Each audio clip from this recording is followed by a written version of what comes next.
The Senate is set to vote again today on a House government funding bill in a last-ditch effort to avoid a government shutdown at midnight. Talks have stalled despite President Trump and top White House leaders meeting with congressional leaders yesterday at the White House. Let's go ahead and bring in CBS News correspondent Tina Kraus live in New York for us this morning with all the details. Good morning, Tina.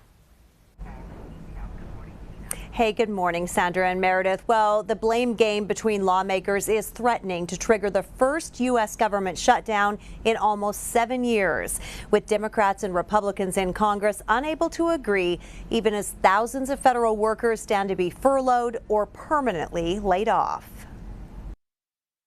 The federal government could run out of funding in less than 24 hours unless Congress cuts a deal. I think we're headed to a shutdown because the Democrats won't do the right thing. A White House meeting yesterday between President Trump, Vice President J.D. Vance, and leaders from both parties ended with lots of finger pointing and no breakthrough on an agreement. It's in the president's hands whether to avoid a shutdown or not.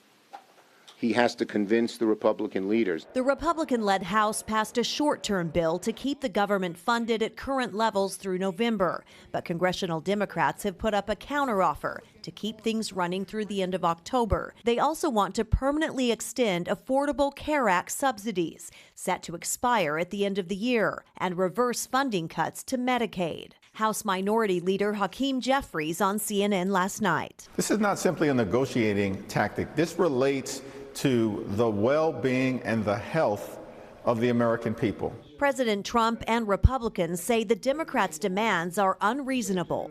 They're going to have to do some things because their ideas are not very good ones. They're very bad for our country. If there is a shutdown, Social Security, Medicare, and Medicaid payments will continue, though national parks and museums will close.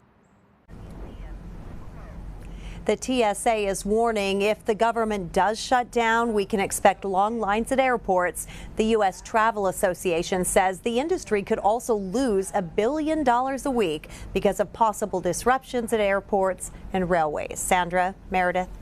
CBS's Tina Kraus live in New York for us this morning. We appreciate it. Thank you, Tina. Meantime,